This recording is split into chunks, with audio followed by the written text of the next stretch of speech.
Hello everyone, welcome back to the class. तो जैसा कि लास्ट क्लास से पढ़ते आ रहे हैं, लास्ट क्लास से कि we are going with biotechnology और हम बायोटेक्नोलॉजी को अब अप्लाई कर रहे हैं। तो we are done with the agriculture part, जिसमें एग्रीकल्चर में हमने प्रोड्यूस किया था बीटी कॉटन एंड सारे प्रोसेस के बारे में समझा। देन वी सी कि हम एक पेस्ट रेजिस्टेंट प्लांट कैसे बना सकते हैं। तो टेक्निक हमने पढ़ी आरएनए की इंटरफेरेंस, जो सारी A to Z एक्सप्लेन करा। आरएनए इंटरफेरेंस को एक और चीज़ में आप यूज़ कर सकते हो, उसमें ऐड ऑन कर सकते हो आप लोग अपने नोट्स में, जिसको हम कहते हैं फ्लेवर सेवर टोमेटो।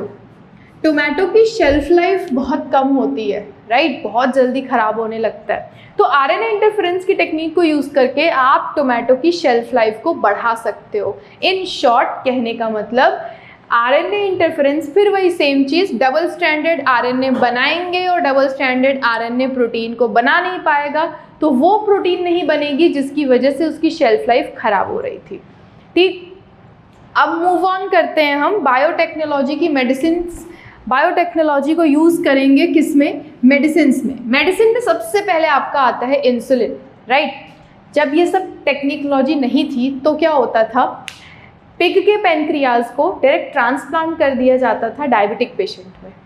लेकिन अब ऑर्गन ट्रांसप्लांटेशन पढ़ा होगा। ऑर्गन ट्रांसप्लांटेशन में क्या होता है, हमारी इम्यून सिस्टम रिजेक्ट कर देती है। ऑब्वियसली किसी दूसरे का ऑर्गन अगर आपकी बॉडी में डाला जाए तो टाइम लगेगा एक्सेप्ट होने में, और हो भी सकता है कि उस टाइम के बाद बॉडी रिजेक्ट कर दे। तो जब ये सारे केसेस देखे गए तो लगा कि नहीं, it will not work out, कुछ और चीज़ें सोचनी पड़ेंगी।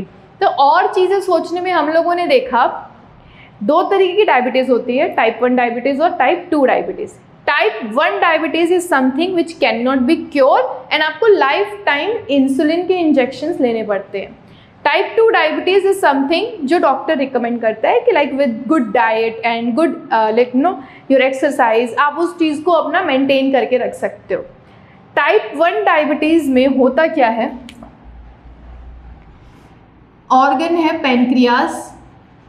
पैनक्रियाज 2 सेल का बना हुआ है, अल्फा सेल और बीटा सेल। अल्फा सेल क्या बनाती है, ग्लूकागॉन बनाती है, और बीटा सेल क्या बनाती है, इंसुलिन बनाती है।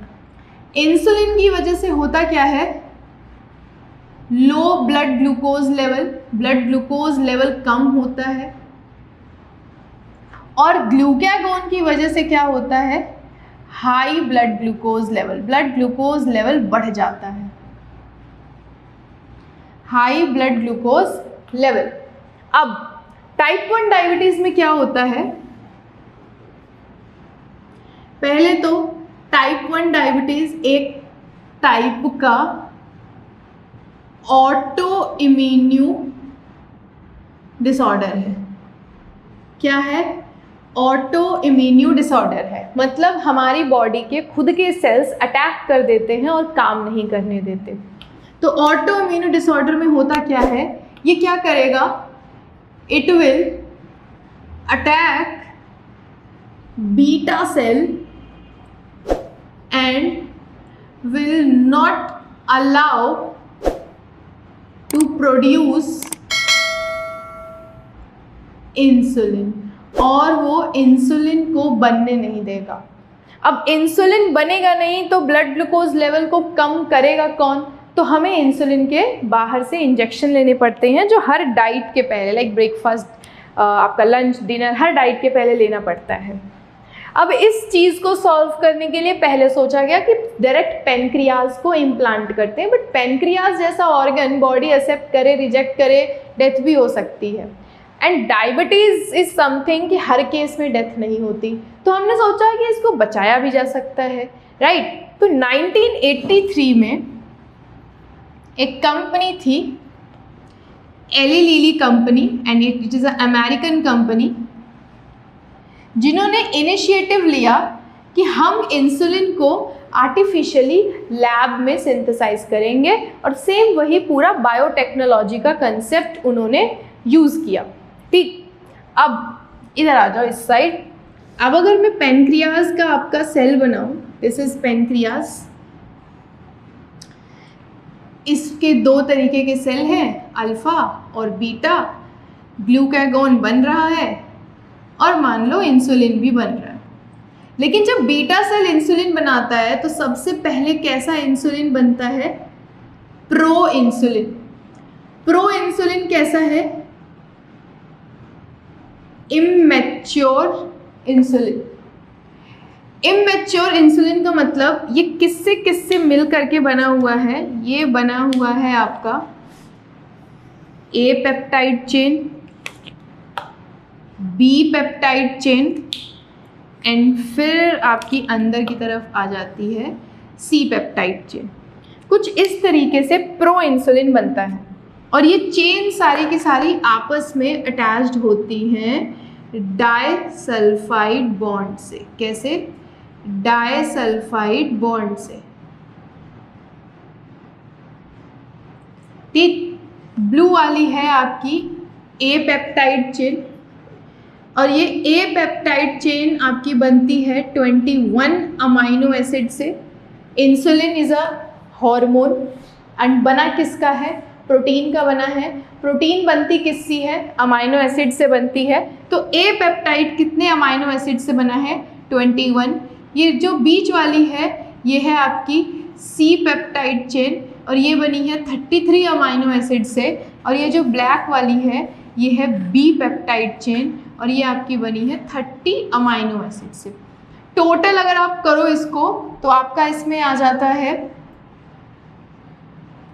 84 अमाइनो एसिड का प्रो इंसुलिन बनता है। किसका? 84 अमाइनो एसिड का pro insulin, immature insulin.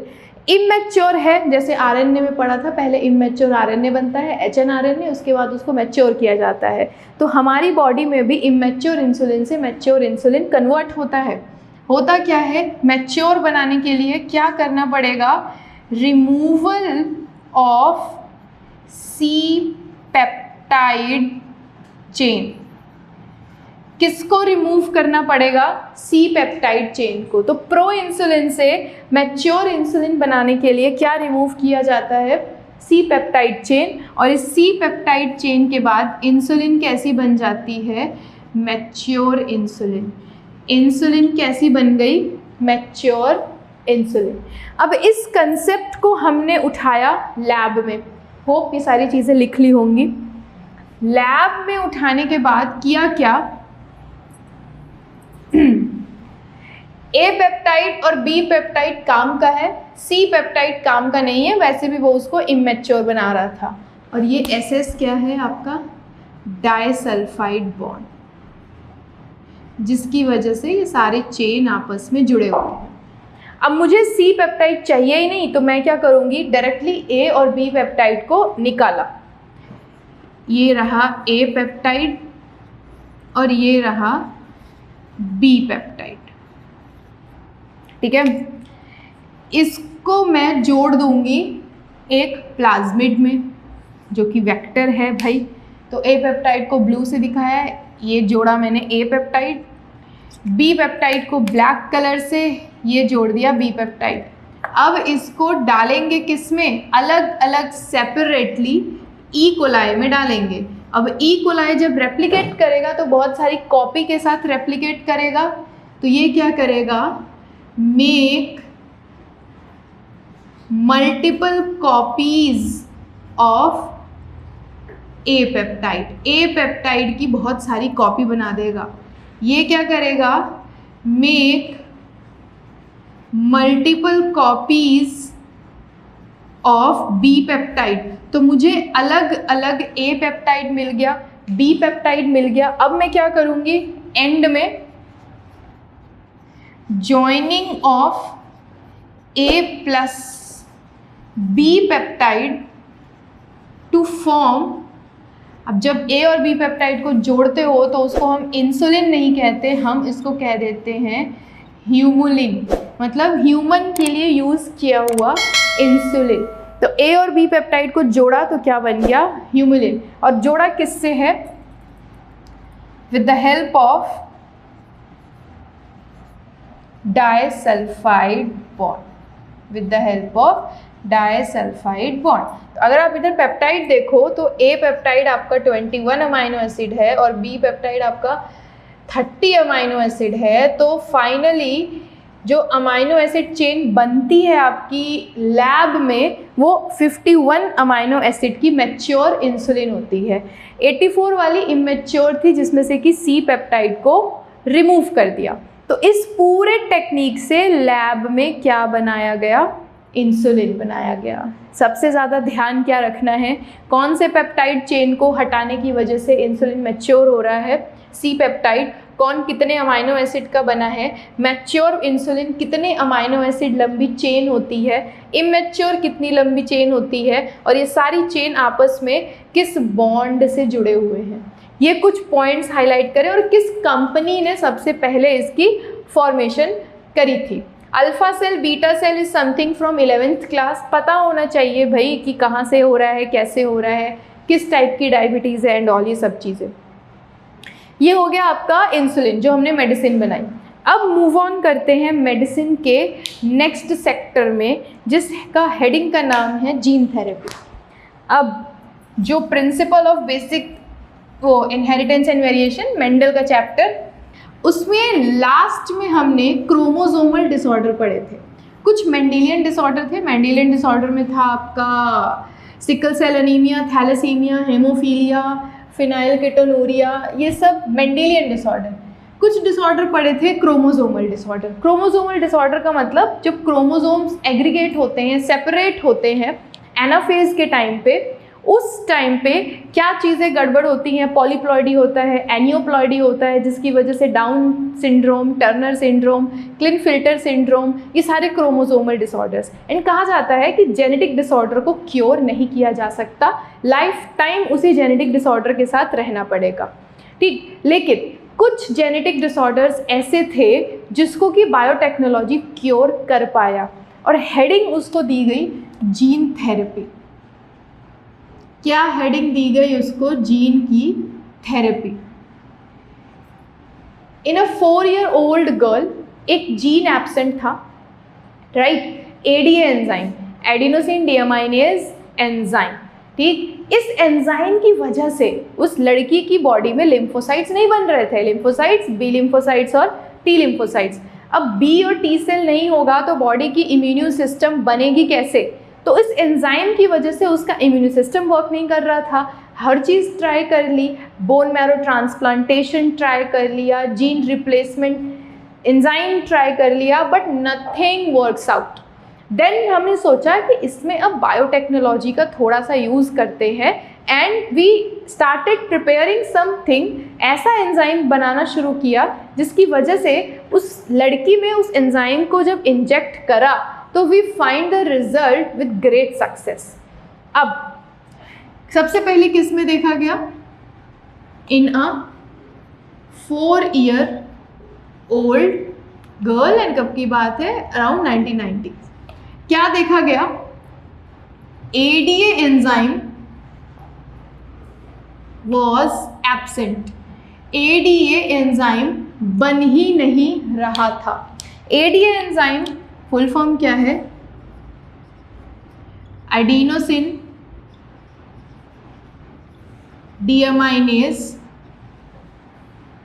Enzyme, adenosine deaminase enzyme. और ये एंजाइम करता क्या है? Form lymphocytes. कौन से? B cell, T cell, and होता क्या है उसकी वजह से? And build immune system. लेकिन इस लड़की की बॉडी में क्या हो रहा था? एडीए एंजाइम की डेफिशिएंसी हो रही थी। धीरे धीरे ये एंजाइम का जीन साइलेंट हो रहा था। एडीए एंजाइम की डेफिशिएंसी से हुआ क्या? She started losing her immune system। धीरे धीरे उसका इम्यून सिस्टम क्या होने लगा? बिल्कुल ज़ीरो पड़ने लगा। तो अब इसको क्योर करने के लिए क्या किया गया? सी, गर्ल से हमने क्या आइसोलेट किया? इसका बोन मैरो। ठीक है, जिसमें बोन मैरो में आरबीसी, डब्ल्यूबीसी सब कुछ, सारी चीज़ें अवेलेबल है, सब कुछ है। फिर हमने क्या करा, आइसोलेट किया लिम्फोसाइट्स। ठीक है, जितनी भी बची कुची लेस अमाउंट वाला ही उसको आइसोलेट किया और क्या कर दिया, कल्चर। कल्चर मतलब क्या किया हमने, grow on petri plate, petri plate पे ग्रो करवाया, उसको हम कह रहे हैं कल्चर। इतना स्टेप हमने लड़की से जीन आइसोलेट करने के बाद किया। ऑन द अदर हैंड, अब एनिमल सेल की बात है तो वेक्टर कौन सा यूज करोगे, रेट्रोवायरस। रेट्रोवायरस में हमने क्या डाला, एडीए एंजाइम को इंजेक्ट कर दिया, आर्टिफिशियली एडीए एंजाइम लिया और रेट्रोवायरस में क्या कर दिया, इंजेक्ट। इंजेक्ट करने के बाद इस एंजाइम को हमने वापस किस में डाला, इस कल्चर में, जहां ऑलरेडी लिम्फोसाइट्स ग्रो हो रहे थे। कम क्वांटिटी थी, बहुत ज़्यादा कम थी, थोड़ी बहुत।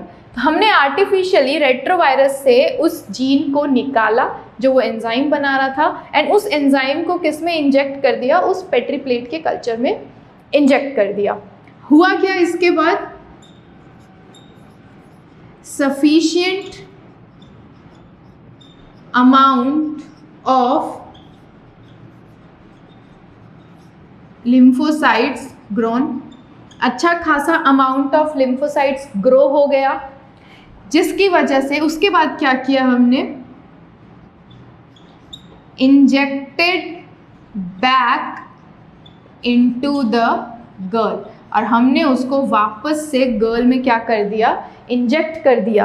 अब जैसे ही गर्ल में इंजेक्ट किया तो उसकी बोन मैरो ने और ज़्यादा लिम्फोसाइट्स बनाना शुरू किया, जिसकी वजह से जो ये एडीए एंजाइम की डेफिशिएंसी थी उसको हमने क्योर कर दिया। एडीए एंजाइम की डेफिशिएंसी से डिजीज़ कौन सा होता है, एडीए एंजाइम डेफिशिएंसी कॉजेज, क्या कॉज करता है, SCID, severe combined immuno deficiency syndrome. मतलब इम्यूनो सिस्टम का कंबाइन जो इफेक्ट आता है उसको हमने स्किड बोला, और ये स्किड किसकी वजह से, एडीए एंजाइम की वजह से। तो ये था जो साइड में बनाया है, दिस इज जीन थेरेपी। लेकिन ये सारी चीज़ें करने के बाद साइंटिस्ट को लगा, and at the end the girl was not able to survive, eventually death हुई।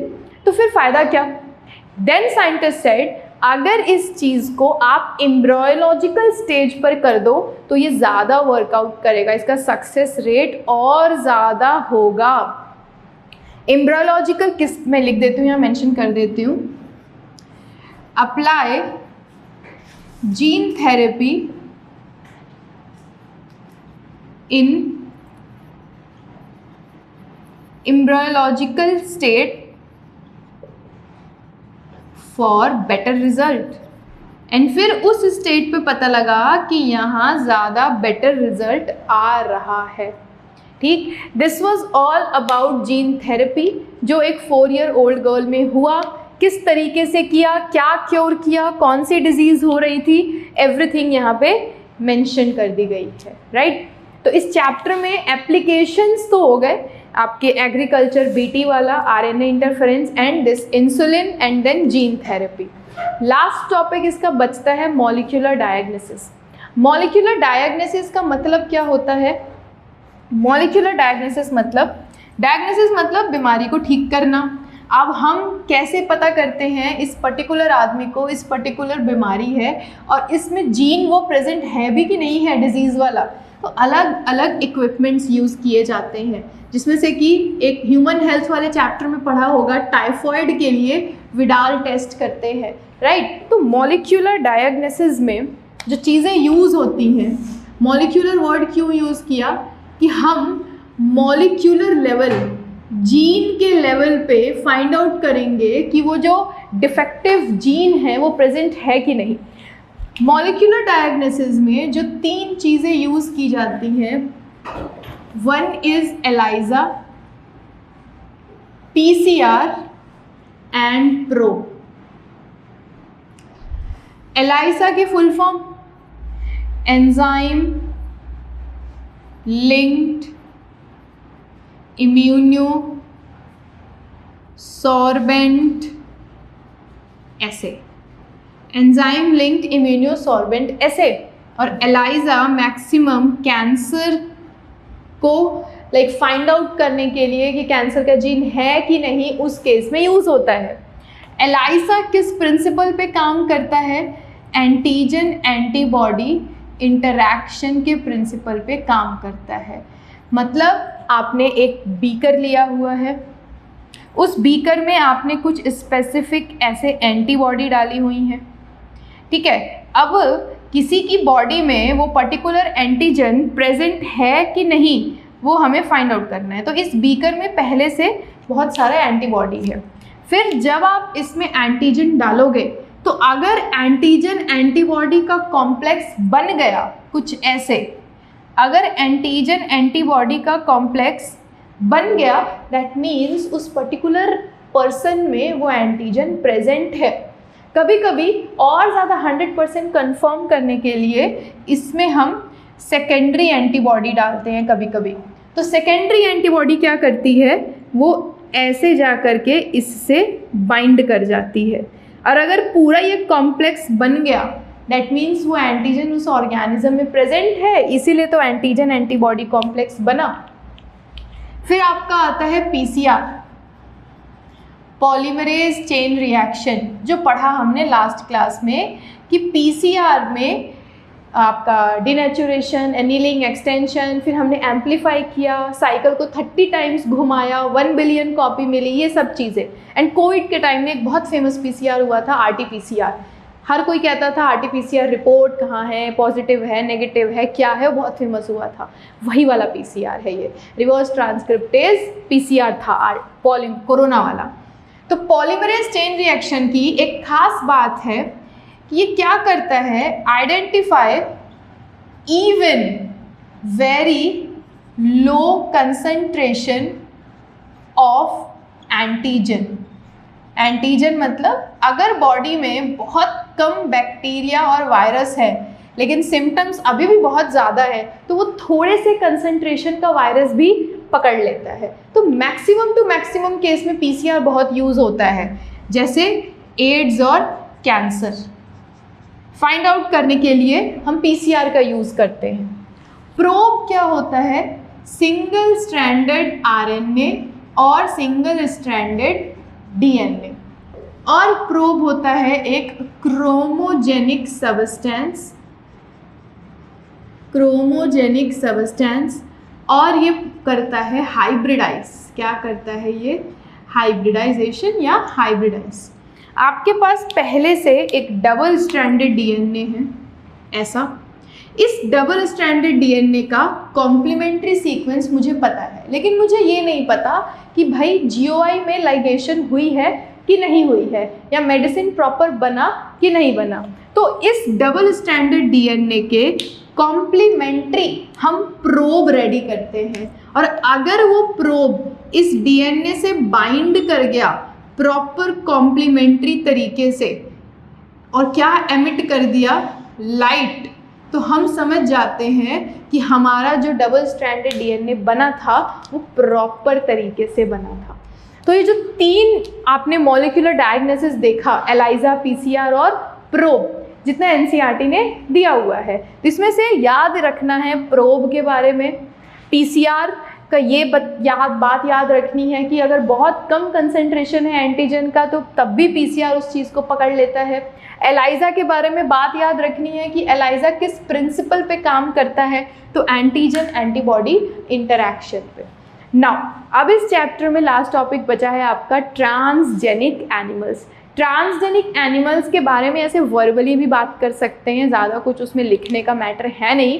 तो ट्रांसजेनिक एनिमल्स में मैक्सिमम केसेस में लैब में माउस या माइस यूज़ होता है, आपको भी पता होगा, मंकी, रैबिट, एवरीथिंग, लेकिन सबसे ज़्यादा माउस। और माउस में भी वैरायटी आती है, न्यूड माउस, वाइट माउस जैसे टाइप का आपका वैक्सीन है। माउस 95% जो है माइस ही यूज़ किया जाता है, monkey as compare to monkey and rabbit. Transgenic animals या फिर आपका ये सब काम करने के लिए बायोटेक्नोलॉजी में आरडीएनए मेडिसिन बनाने के लिए कुछ एथिक्स फॉलो करने पड़ते हैं। उस एथिक्स को आप क्रॉस नहीं कर सकते। You have to work in a very limited way ताकि किसी को हार्म ना हो आपके काम से, सोसाइटी को या आपके अगल बगल के लोगों को। तो हमारी गवर्नमेंट ने एक कमिटी बनाई हुई है GAC, genetically engineered acquired community, जो इंश्योर करती है कि भाई ये काम जो है एथिक्स को फॉलो करते हुए हो रहा है, किसी एनिमल को हार्म नहीं हो रहा है इन एवरीथिंग। जैसे और फिर आप पढ़ते हो बायोपायरेसी, बायोपेटेंट के बारे में। बायोपायरेसी इज समथिंग कि आप वो काम कर रहे हो लेकिन आप बगल वाले से ताक झाँक करके काम कर रहे हो, तो आपका वो काम जेन्युइन नहीं हुआ, दैट इज़ बायोपायरेसी, जिसको एक तरीके से चोरी भी कह सकते हैं। फिर आता है बायोपेटेंट। बायोपेटेंट इज समथिंग, कोई भी अगर नई चीज़ की डिस्कवरी हुई है तो उसका पेटेंट लेना पड़ता है। पेटेंट इज समथिंग वो आपके नाम से रजिस्टर हो जाता है कि इस पर्टिकुलर ऑर्गेनाइजेशन ने इस पर्टिकुलर चीज़ की डेवलप या फिर डिस्कवरी करी, खोज करी, एंड फिर ऑल ओवर द वर्ल्ड वो चीज़ आपके नाम से जानी जाती है। बट इंडिया में एक केस क्या हुआ कि इंडिया ने प्रोड्यूस किया बासमती राइस, खाया ही होगा आप लोगों ने, जिसके दाने लंबे होते हैं। बासमती राइस का लेकिन पेटेंट किसने ले लिया? US ने, राइट। एंड हम कुछ नहीं कर पाए बिकॉज हमने क्या करा, डिस्कवर करके छोड़ दिया, मार्केट में बेचना शुरू कर दिया एंड उसका पेटेंट ले लिया US ने। एक बार पेटेंट जब रजिस्टर हो जाता है, यू कांट प्रूफ किसी को भी कि हाँ हम जो कर रहे थे वो ज़्यादा सही था, ये हमने काम किया है, ठीक। तो आप जब NCERT पढ़ोगे ट्रांसजेनिक एनिमल्स, बायोपायरेसी, बायोपेटेंट, GAC के बारे में, तो ऑटोमेटिकली आपको सारी चीज़ें वहाँ पे क्लियर होंगी। आई होप आप लोगों ने ये चैप्टर एंजॉय किया होगा, बायोटेक्नोलॉजी एंड एप्लीकेशंस। काफ़ी इन्फॉर्मेशन आपको मिली होगी एंड अब मैं कोशिश करूँगी नेक्स्ट क्लास में ये दोनों चैप्टर का कंबाइंड PYQ डिस्कस करूँ, राइट। PYQ जब करेंगे तो समझ में आता है कि भाई कितना चैप्टर समझ में आया, कितना चैप्टर समझ में नहीं आया। In the next class we will move on to PYQ of both these chapter और कंबाइन करके। Till then all the best. NCERT पढ़ो अच्छे से, क्वेश्चन सॉल्व करने की कोशिश करो एंड कोई भी डाउट हो do contact us in the comment box. Thank you so much.